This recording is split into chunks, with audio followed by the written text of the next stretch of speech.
Hi guys, welcome to our daily encounter. In Luke chapter 21, the disciples um, mentioned to Jesus just how beautiful the temple was. They talked about how the temple was adorned with beautiful stones and dedicated gifts, and surely King Herod had made the temple very beautiful, so much so that it would shine and glimmer in the sunlight. You could see it from far away.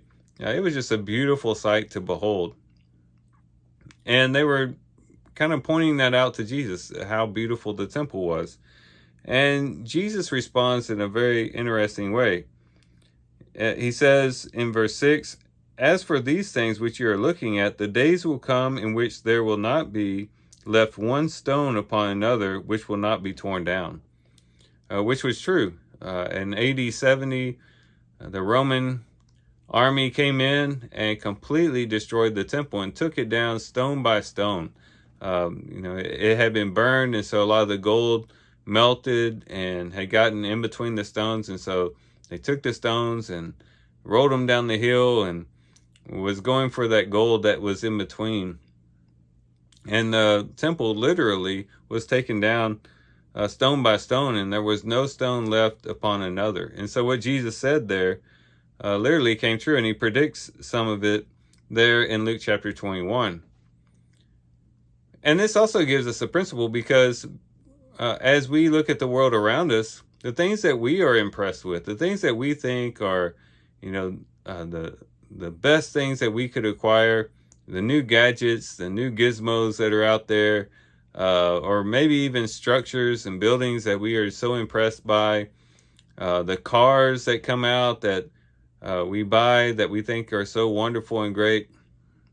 We got to realize that all those things are going to pass away as well. Just as they were impressed by the temple, and the temple ended up just being destroyed all the way to the ground, so is true with the things of this world.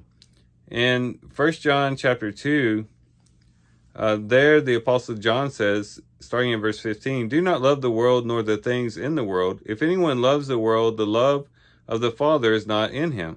For all that is in the world, the lust of the flesh and the lust of the eyes and the boastful pride of life is not from the Father, but is from the world. And the world is passing away, and also its lust. But the one who does the will of God abides forever." And so there, the Apostle John would say, don't love the world. Everything that's in the world is passing away. What really matters is giving your heart to God. Those who live for God, they will abide forever. They're going to live way past the things of this world. So we shouldn't be enamored by those things. We could also turn to 2 Peter chapter 3, where there it talks about how the world's going to be taken away. He says, starting in verse 10, he says, "But the day of the Lord will come like a thief, in which the heavens will pass away with a roar, and the elements will be destroyed with intense heat, and the earth and its works will be found out. Since all these things are to be destroyed in this way, what sort of people ought you to be in holy conduct and godliness, looking for and hastening the coming of the day of God, because of which the heavens burning will be destroyed, and the elements will melt with intense heat." So everything that we're impressed with today, the new phones and the new iPads and new laptops and TVs and more, the new streaming media that's out there, all the different things that we are so impressed with, we got to remember are one day going to pass away. And this is something it's very important for us to remember too, as we're getting into the holiday season. We think about Black Friday, Cyber Monday. This is a time in which a lot of people are going crazy to get the best deal, to acquire a bunch of stuff.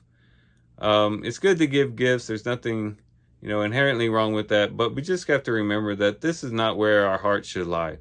Really, our heart should lie in the heavenly kingdom, in the things that will not pass away, and the things that will never be destroyed, and to live for those things. And not to be so impressed with the things of the world, but to be really impressed by a God who is eternal, a God who is forever, and a God who invites us into eternity with him, and to make him first in everything that we do.